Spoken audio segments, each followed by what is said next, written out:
Hey, welcome back. I want to show you guys the work I got done yesterday. A friend of mine was able to borrow a chainsaw and come down. This mango here was blocking the path, so it got chopped,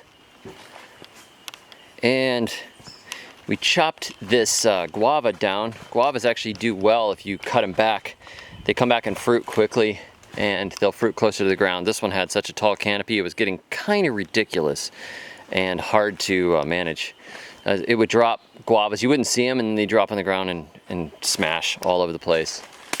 And through here, remember how shady this was probably from some of my previous videos. This is around the breadfruit tree where there's a little mango orchard, and we knocked some stuff down. Seriously, this one we cut way back. That one took some limbs off. This one here we're waiting on doing anything with because it's actually bearing fruit right now. As you can see the fruit up in there. The breadfruit is also bearing fruit, and it needs to be cut back seriously because the top is too dangerous to even reach. You can't even get it with a good pole, but it's still got breadfruit on it right now. So wasting the breadfruit is not something we want to do. And I'll show you over here, there was a mango tree right here, and we took it out completely. The problem was this orchard, when it was planted quite close. And so what has happened over time is the canopies of the trees hit each other and made dense shade underneath. And then they got so shaded that only the real tops of the trees were even getting any sunlight. So they just are almost non-productive. This tree has a few fruit on it. That tree has a few fruit on it. Some of the trees had no fruit at all. It was really getting kind of ridiculous. And so we had to just come in here and open things up. Some of these pruning decisions are not exactly the way I would do it. I was responsible for pruning this tree here. And you can see what I'm going for is the vase shape, the open center. You take the center leader out because you don't want it to go very tall, and you kind of get it to spread sideways, and it will produce fruit that way. And you can actually get a mango to fruit pretty close to the ground. I had a mango that I kept in a pot. It was like a 40-gallon pot maybe. Every time it hit the roof of my greenhouse in North Florida, I would cut it back to like half or less. I cut it down to like 3 foot tall a few times, and it started to branch out, kind of like this one. And it actually bore fruit at about 5 foot tall or 4 foot tall. It was pretty awesome. But mangoes are very shapeable, much like peaches are. So this one is the open center. And some of these other ones, you know, like, I don't like the balance of this one. But the problem is that these trees, this tree and this tree would come back into each other and run into each other, and they just made a lot of shade in here. So this will work. They're gonna fruit. I mean, even if you prune them in bizarre ways, they'll still fruit. And when this one loses its crop and we've harvested it, it'll actually get more sunlight now, so it should ripen those mangoes very nicely. We'll take the center of it out so it opens up that space and lets more light in, and then when the top of this breadfruit is taken out, we ought to really be in good shape. We're gonna take that center leader right out of there and let it go sideways and keep it shorter as we can. But there's a lot of trees that were planted really close, and you know, it's just long-term maintenance type stuff. We're gonna do better thinning the trees than if we just left them all.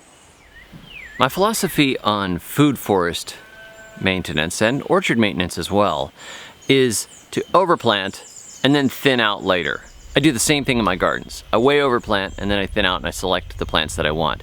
Now, if you're buying trees, this gets to be an expensive proposition and you may not want to do it. Like, I used to spend, you know, $40 for a pecan tree. If I was going to put in a pecan orchard, I would not want to plant the pecans really close and then chop them out later. No. But if I was starting from seed, I'd have no problem doing that because I didn't put a lot of investment money in at the onset. If I had irrigation systems and very nice spacing and time to put in the care, I would just plant broadly to begin with and grow short crops in between the long crops. But in the case of making a food forest, one piece at a time, you know, you propagate what you have available. You start seeds, you start cuttings, you know, you trade plants to other people, and you just plant things together, and you plant things together, and you plant things together. And then you see what you like and what you don't like, and you come through and you chop down the stuff you don't want. If you've got a fruit tree that is not productive, cut it down. Don't worry about it. You can compost it, you can put the wood in your smoker, you can make biochar out of it, or you could cut it back and graft something on top.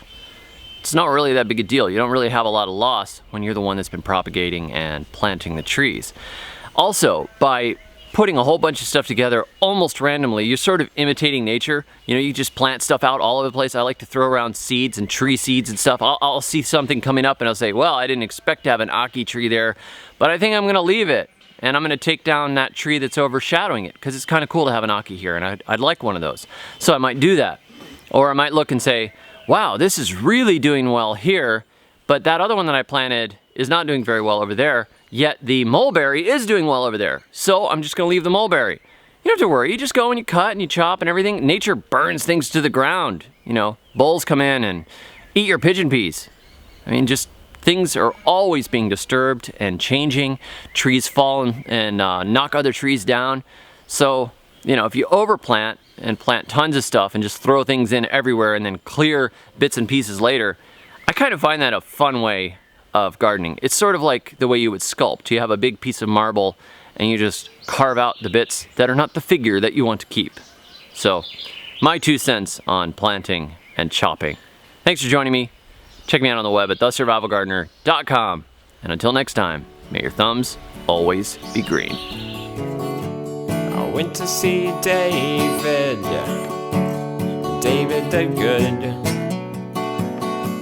We listened to Portishead and drank spiced rum.